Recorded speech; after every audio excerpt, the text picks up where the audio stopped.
Hey everyone, it's Justin here, America's Honest Tax Accountant from Number Crunch Nerds. Welcome to part 4 of my multi-part video series called Financial and Retirement Planning Calculator Full Build-Out. In this video, we're going to continue walking step by step through the build-out of a financial and retirement planning calculator, so let's see where we currently are in the process. Okay, in the previous 3 videos, we have worked through steps 1 through 4 of our pre-retirement calculation process. We determined our current net worth as of the prior year end. We calculated our after-tax cash flow for the current year. We allocated our after-tax cash flow between current year expenses and our net worth. And we determined what our net worth was as of the end of the current year. Now in this video, we're going to start here in step 5 by defining a retirement year. This retirement year will be dynamic, meaning we will be able to change it and toggle it back and forth for different types of scenario planning, and we will be able to toggle it for both one spouse or two, depending on how many people are involved in the calculation.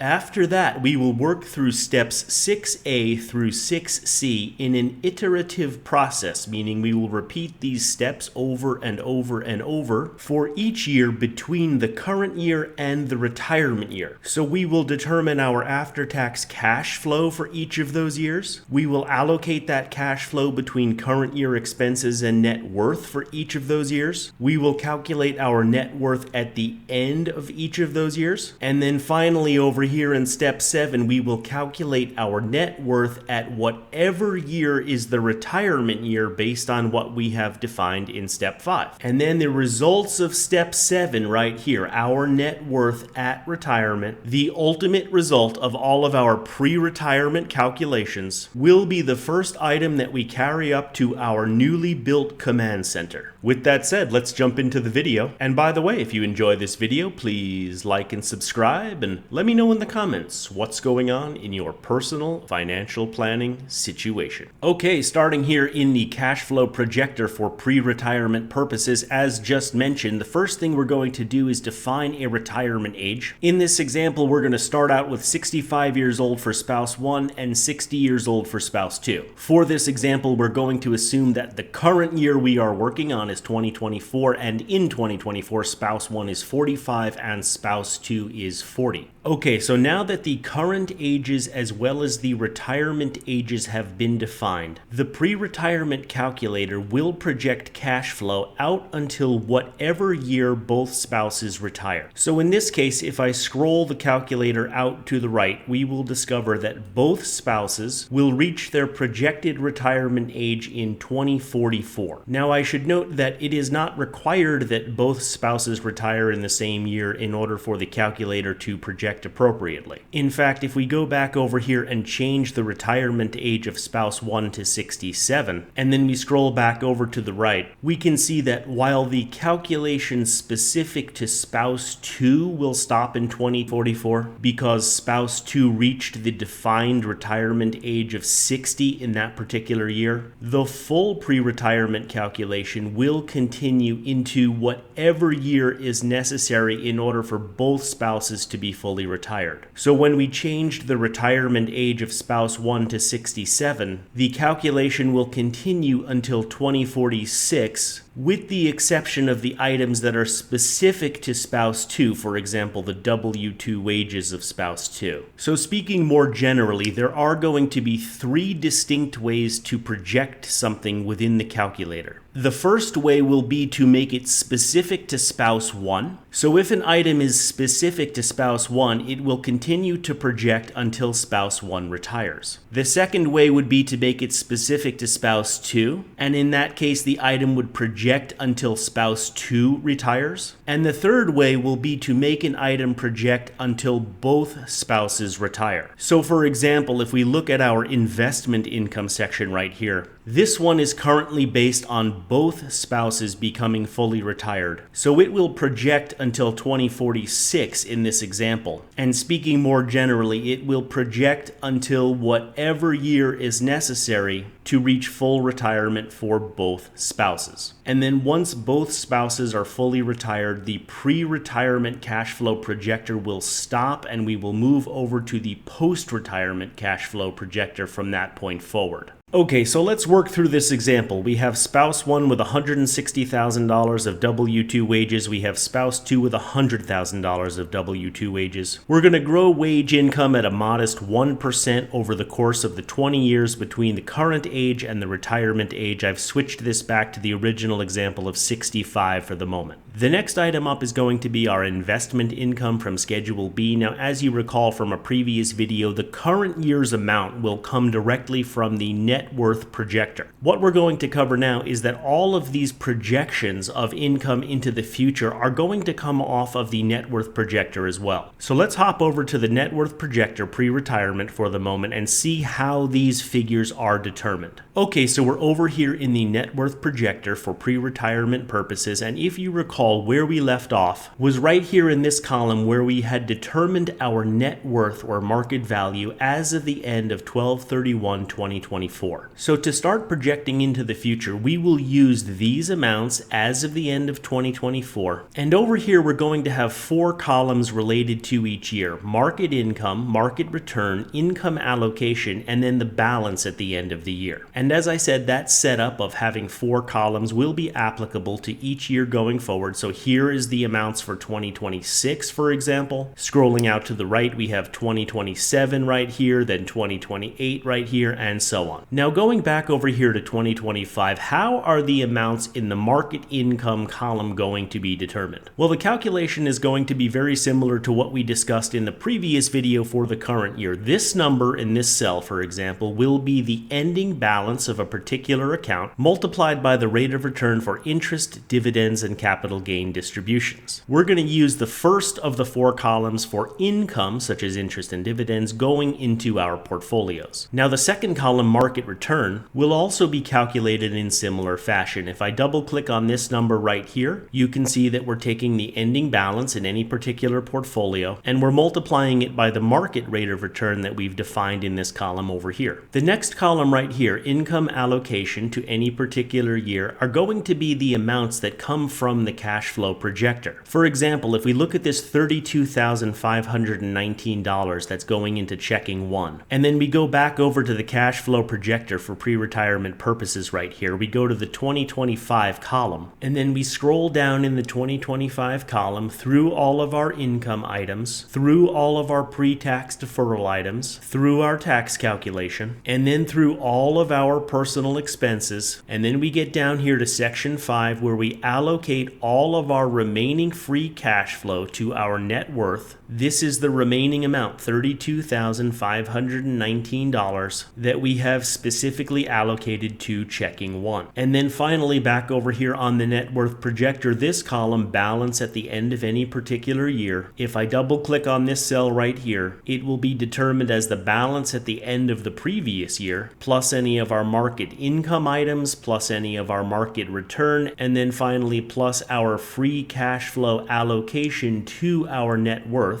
The sum of all those items will represent our balance at the end of any particular year. Now going back to our original question from a few minutes ago, where do these projections of this investment income come from? Well, this grand total right here, if I add these up, is $4,644, and it comes from the sum of all of these items right here, $4,644. This column is the projection of taxable interest, dividends, and capital gain distributions that's being added to our net worth right here in this column, but it's also being brought over to this column so that it can be taxed, and any taxes that are associated with it can be removed from our remaining free cash flow before we allocate whatever is left back into our net worth. So just to make that crystal clear, this $4,644 right here is included, if we scroll all the way down to our tax calculation, it's included in our taxable income right here. It is subject to our effective tax rate. The tax effect is included in our tax calculation here in this line, and the tax effect is then removed from this number, the after-tax cash flow before non-taxable income. And then finally, the income itself, the $4,644, is removed down here from our after-tax cash flow before we allocate it to into personal expenses and then ultimately back into our net worth. The reason we remove the income right here is so that it doesn't remain in our after-tax cash flow. And then scrolling down again, it doesn't remain in the amount that we ultimately allocate back to our net worth in checking 1, because back on the net worth projector, we've already included it right here. Therefore, we would not want to include it in here again. Now let's back up for a second and think high level. What have we accomplished using these 4 columns right here? Well, the first thing we did is take our net worth as of the end of the previous year. We added to that any return on investment in the form of interest, dividends, capital gain distributions. We added to that any market return, meaning fluctuations in the market value of our investments independent of any income that might be coming into our portfolios. This item can be applicable to our financial accounts as well as our non-financial assets. Then we added to it all of our remaining after-tax free cash flow, and we again arrived at our net worth at the end of the subsequent year. Then through our iterative process, we do that again for the next year, and again for the year after that, and again for the year after that, and so on. And how far out do we continue doing that for? Well, in this example, we will do it all the way out until 2044, which is the year that we previously identified over here on the cash flow projector based on the retirement ages that we defined. And once we determine what our net worth is at the defined retirement year, we can then scroll down all the way to the bottom of the net worth projector here. And this is where we will find our section 4 summary totals of our net worth. I have it broken out between all the major categories of assets as well as debts and other amounts owed. And so we can see right here what our net worth is at the projected retirement year. Now scrolling back up to the top of the net worth projector here, looking at our projected retirement year of 2024 in this example, and focusing on some of our investment accounts. Let's take this one right here, $417,894. This is the account we've identified as portfolio number 1. It's a regular brokerage account, no tax advantage. Does it make sense that this is the amount that we have in the account based on our projections as of the retirement year? To answer that, let's scroll all the way back over to the left and take a look at the first number that we have entered into the net worth projector related to this account, and it's the market value at 12/31/2023 in this example. We have $150,000 here. We've also been projecting an average annual rate of return of 2% for income items on this portfolio, as well as a 3% increase in market value on an annual basis. So can we confirm somehow that if we start with $150,000 of value and we inject a 2% income return into the portfolio and we grow the portfolio at 3%, does it make sense that we end up with $417,894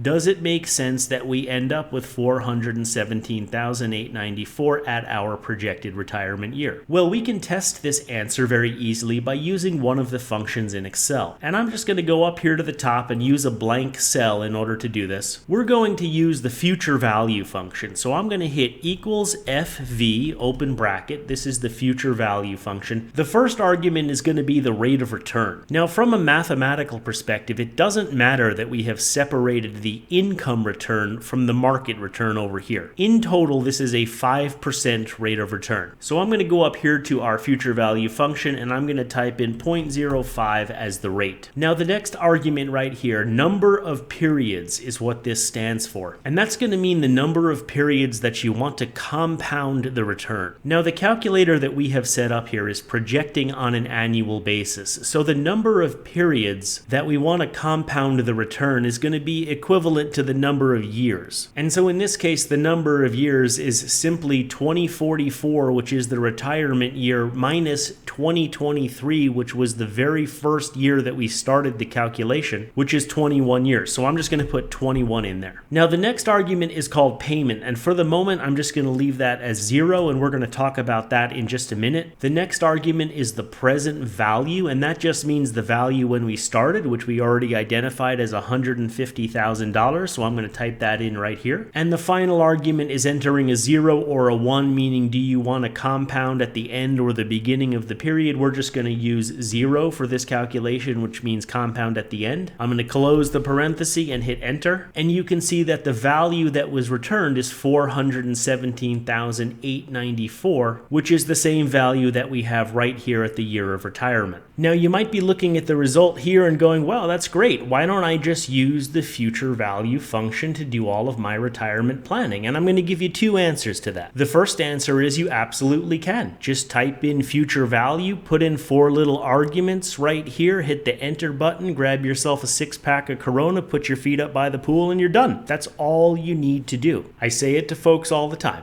As an American, you have every right to do no retirement planning. And a lot of Americans don't. A lot of Americans don't do any financial or retirement planning at all. And that's their choice. No one is going to force you to do it. You have to want to do it. And if you want to do it in a more robust way than just laying out 4 little arguments inside of an Excel formula, then you have to figure out some way to lay out all your numbers and all your facts and circumstances and project it into the future and figure out, are you on track to hit your retirement goals, live the lifestyle that you want during your retirement years, and ultimately have an appropriate amount of cushion or residual value at the end that you can pass on to your posterity. So that's the first answer. Now the second answer with respect to the future value function is this argument right here, the payment argument. Now in the case of growing and compounding a value over time, the payment argument means how much additional cash are you going to infuse into the account from an outside source each compounding period, or each year, basically in this case. If you want to put in the exact same amount every year for every compounding period, then the future value function can handle that just fine. However, are you going to infuse the exact same amount of money into every investment account and every other kind of asset and pay down every debt that you owe with exactly the same amount every year? And the answer is probably not. With some accounts that may work. I was thinking something like an IRA or a Roth IRA where there's an annual contribution limit, but even then the annual contribution limit increases with inflation, and therefore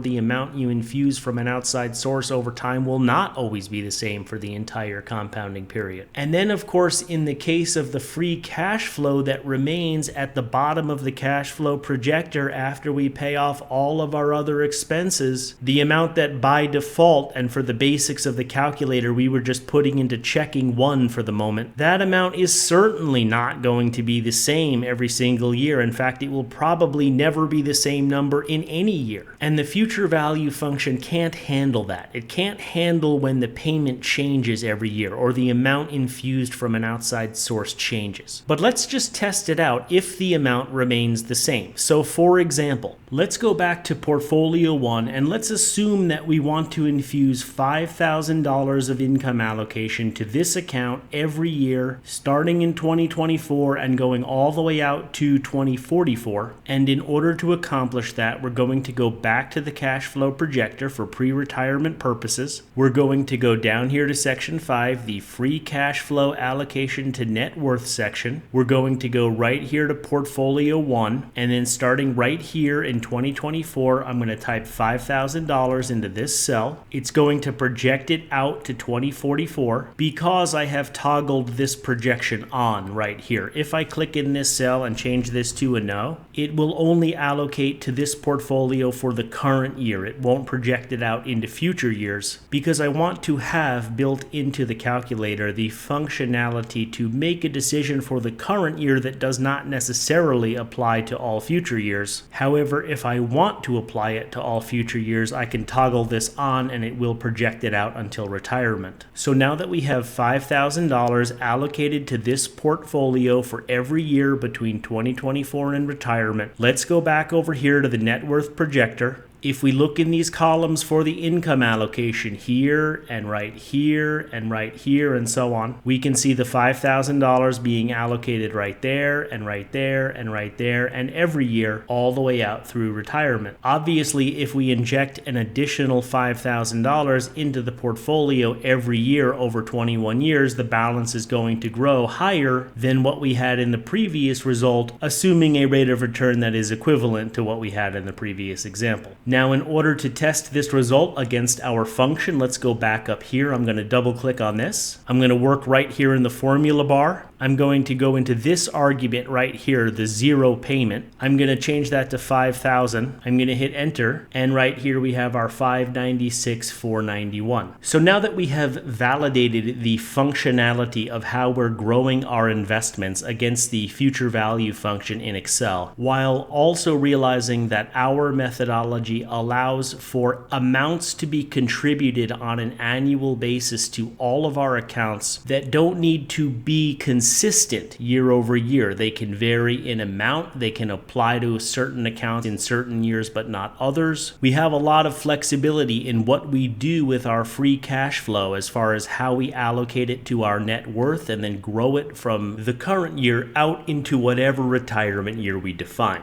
So now that we have a preliminary projection in place from 2024 out through 2044, let's go over to our command center so we can see how all of this information gets accumulated into one place where we can analyze and scenario test the results. Okay, so we're in the command center for the financial and retirement planning calculator, and let's start in this section right here where we summarize the results for our net worth for the current year, in other words, the starting point for this entire projection. And we're going to go through each item just to make sure we know where it comes from. So first off, as you recall, we have chosen to work on 2024 for the starting point of this projection. We have determined we have financial assets of $672,000 as of the end of 2024. Now, where did that number come from? The first place we're going to trace this number to is right down here on this line, 672,000. This section right here provides a detailed breakout by these general account types right here of what our total financial assets consists of as of the end of each year. In this case, the current year, in this case, the retirement year over here, and in this case, the goal year over here. Now, each number in the list, like the 84,000 and the 162 and so on, are going to come from the net worth projector. So if we look at the descriptions just for the first two as an example, cash accounts, brokerage accounts, and then we go over here to the net worth projector and we sum these items up, there's the total of the cash accounts right there, 84,451. That's our 84,451 right here. Our brokerage accounts from here to here, 162,500. There's our 162,500. Emergency fund, 10,150. Emergency fund, 10,150, and so on down the list. Now, if I go back up to the top here and I just start with this number and I sum up all of our financial assets right from here to here, the grand total is 750,476. Now, if I go back to the command center and I sum up all of these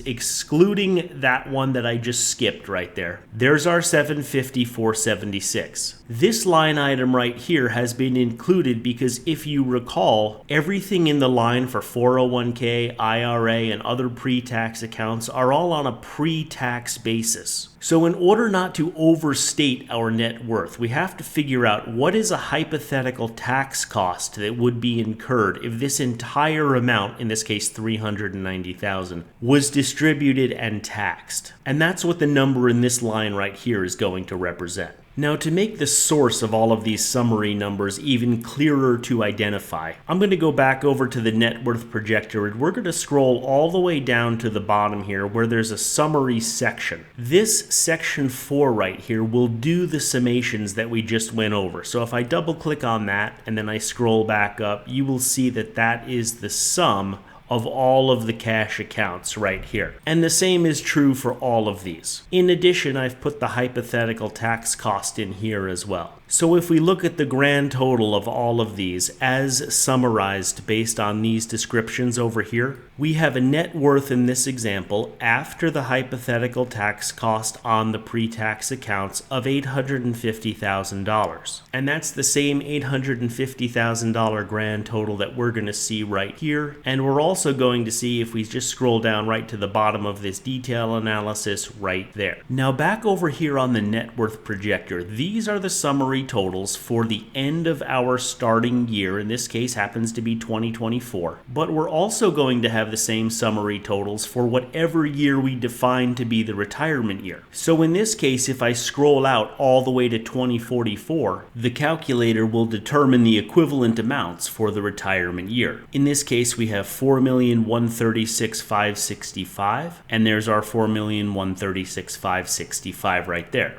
Okay, so now that we have a basic understanding of where the numbers come from and how they ultimately end up here in the command center and how they are calculated, let's back up and do some high-level analysis of what information are we getting right here. What is this telling us, and what kind of scenario planning can we do? And to kick off that analysis, I want to take a quick look at some common questions that I hear all the time with respect to retirement planning. These are questions you may have even asked yourself. For example, am I ready for retirement? Are we on track to be ready for retirement? Well, I don't know. Are you? Have you laid out all of your numbers to see where you are now and what you're projecting into the future and what you need based on realistic estimates of what your income and expenses are going to look like? How are you ever going to know the answer to these questions if you don't lay out your numbers and try to figure it out? For a lot of people, the answers to these questions right here are often like, well, I mean, I think I'm ready, I guess. How about the next common question type? I want to have a net worth of X number of dollars. How do I achieve that? Here's another version of the same question. How do I make X million dollars? You hear that all the time.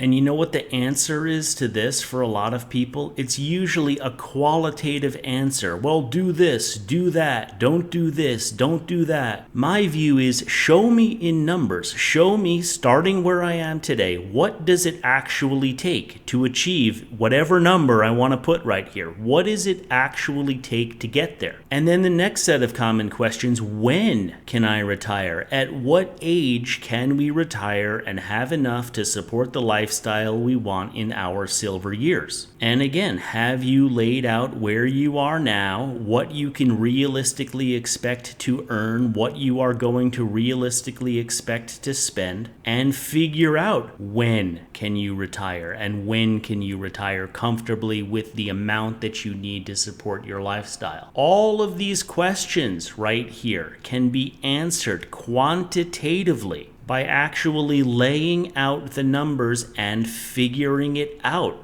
And these are the types of questions that we want to answer by using the Financial and Retirement Planning Calculator. All right, with those questions in mind, let's go back to the command center and do a little scenario testing. So here is the fact pattern as currently set up in the calculator. We're starting with a net worth of $850,000. Now what this is telling us right here is that if we follow the plan as laid out in the pre-retirement tabs right here, then in the 20-year period between 2024 and 2044, we will accumulate assets, we will reduce our debts, and we will grow our net worth to about $4.2 million. Now we go into the retirement years, and what is this next section showing us down here? Well, it's saying that if we follow the plan as laid out in the post-retirement tabs right here, and I understand that we have not gone over in detail yet what is happening in the post-retirement tabs, but as I've mentioned before, in concept, they will work the same way as the pre-retirement tabs, with the one major difference being that in pre-retirement, we are planning to accumulate assets, whereas in post-retirement, we are planning to utilize those assets. We are assuming in post-retirement that whatever income we do have, for example, Social Security, pensions, and so on, will be less than our expenses, and therefore assets that we have accumulated over the course of our pre-retirement years will be decreasing. And that will become apparent right here in the comparison of our net worth at retirement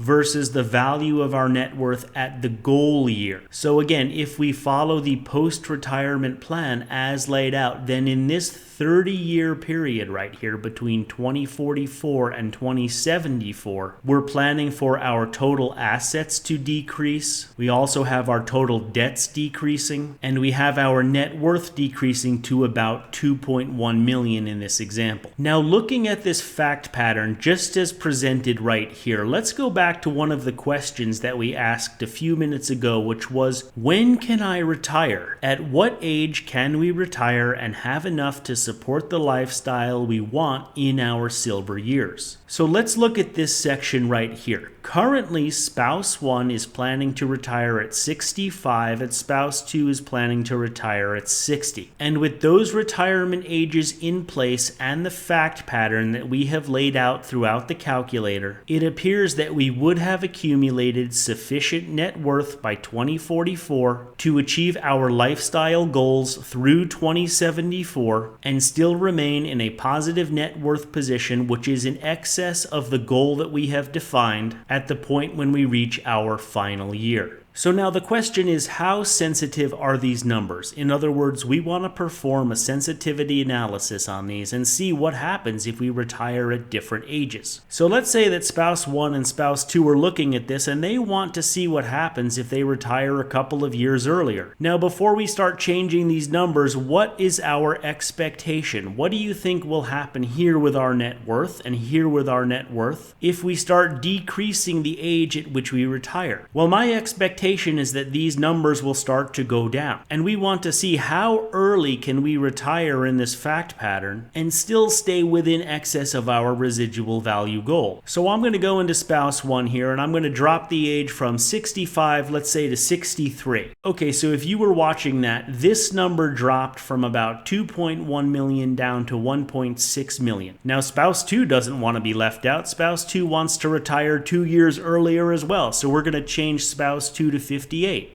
Okay, so this number dropped again. Here was the amount before. Here's the amount with spouse 2 at 58. Now, in addition to our net worth decreasing, it appears that these retirement age changes with the fact pattern that we currently have were enough to cause our financial assets at the goal year to go negative. Now, we still have a positive net worth, and it is still in excess of the residual value that we've defined, but it is also comprised at the moment of exclusively non-financial assets, meaning non-liquid assets most likely. So what are some high-level conclusions that we can draw based just on the two changes that we made right here? Well, the first one would be that barring any other changes, we probably are going to be liquidating some of these along the way to make up for the shortfall here in liquid assets. But even speaking more generally than that, it appears that this is pretty sensitive right here. We only dropped the retirement age by 2 years in this fact pattern